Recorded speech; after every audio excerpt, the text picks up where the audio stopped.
I grew up in Connecticut, and we were offered in 3rd grade public school the choice to play violin, viola, or cello. The instruments were, you know, they were kind of crappy school instruments. They didn't sound very nice, but they were demonstrated by the teacher, the orchestra teacher. So we played a little bit on all the instruments. So we had a choice between violin, viola, and cello. Played the violin, sounded like nails on a chalkboard. I said, heck no. Played the cello, sounded like farm animals. I said, heck no. And played the viola right in the middle. I said, sign me up. So I'm a full-bred violist. A lot of violists have come from the violin world. They've joined the dark side, but I've started with the dark side.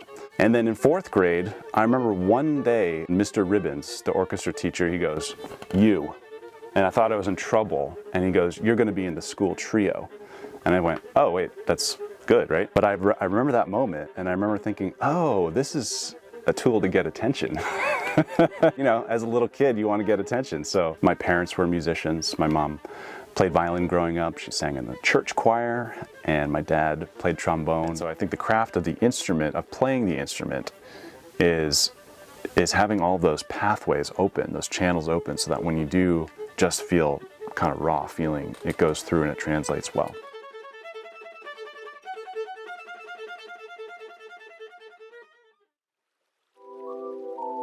When you're in high school, you sort of feel like an adult. But looking back as an actual adult, you realize you were just a kid.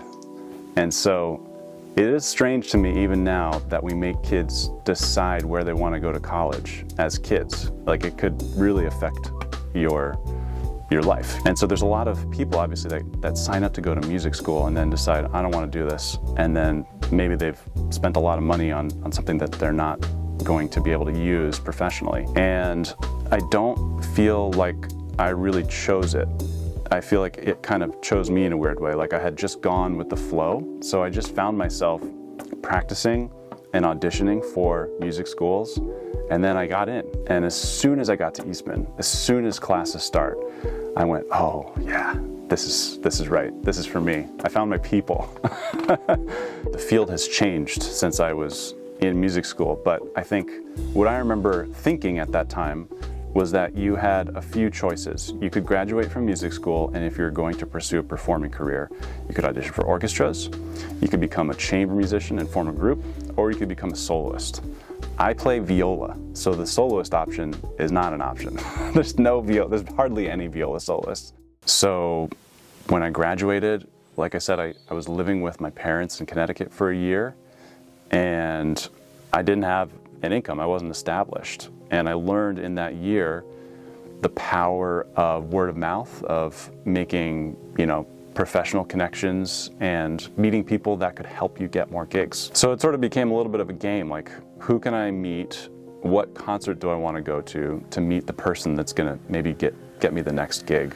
Yeah, it was just this process of meeting people, getting gigs, and eventually there was like a gravity that pulled me into New York City. It just seemed like that's where the work was. There was enough gigs that I could make rent. My initial plan after graduating was, I'm going to take a year off and then go to grad school. And after I started gigging, I realized, like, well, I may have kind of messed that plan up, because if I go to grad school now and it's not in New York, I've now just lost all of these connections. Because you go away for 2 years, you're done, you have to start over. I don't know, it just kept going, it just kept following the trail. I think there were two moments that I remember really clearly. One was during this youth chamber music program that I did in high school, where my dad, after the concert, said, "Good job." And I was like, "Oh wow, thanks Dad." And he said, "Next time, just play louder." And I remember thinking, like, oh, like there's something about that moment. I didn't realize that I needed to be heard. Like, it sounds dumb to say it like that, but you're playing on stage, you're so focused on the notes and the rhythms and I want to fall apart and be together and maybe actually sound good, that you forget, like, there's a whole audience, like, they need to hear your sound.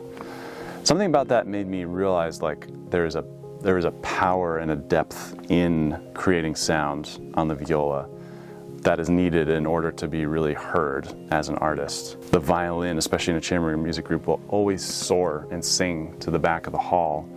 The cello is the support of the group, it's the base of the group, and so you just always hear and feel that. But the viola can get lost in the middle. And so I think that was the piece of advice that I remember the most, ironically, play louder. And it actually has served me quite well. There were 2 times where I was like, maybe this isn't really gonna work out. Once was in 5th grade, where I was feeling really frustrated for some reason. I don't even remember what about, but I remember sort of marching into the dining room and said, I'm gonna quit viola. And my parents just like looked at me and they're like, okay. And I was surprised that they said okay, because I thought they were gonna push for it. I thought they were gonna try and convince me not to. Nobody likes being convinced about something. So I was ready for a fight and they didn't give one. And all of the thunder had been taken out of my sails because they just let me.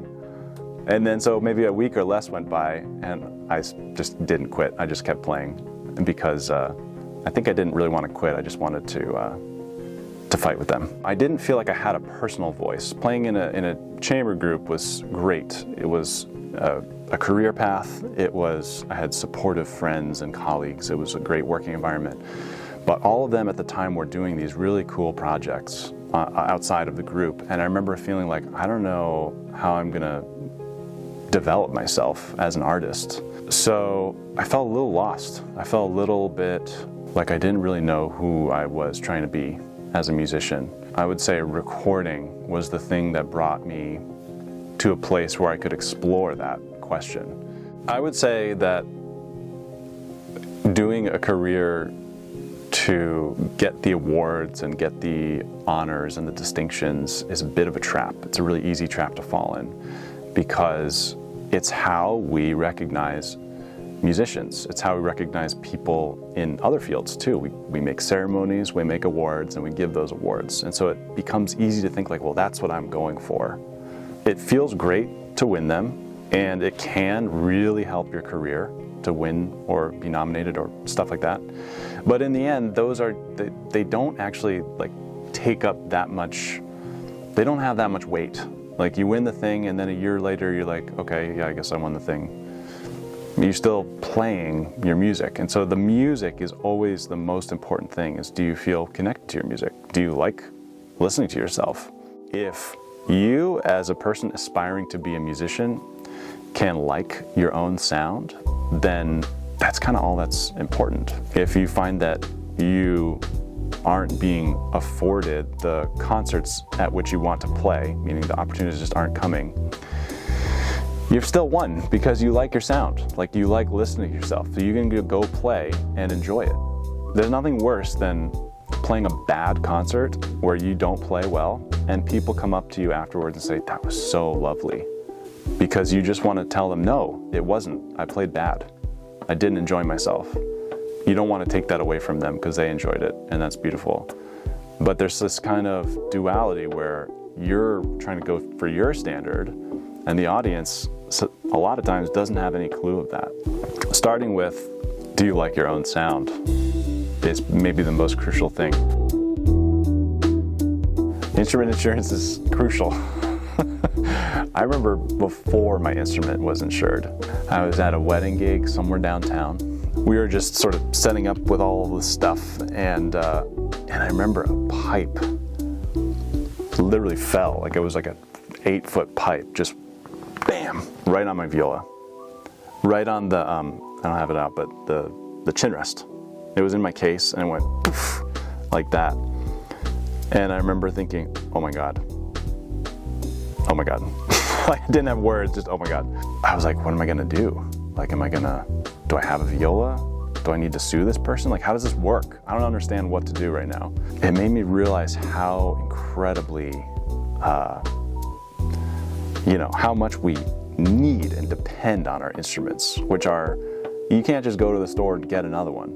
Like it's a lot, it's a precious item.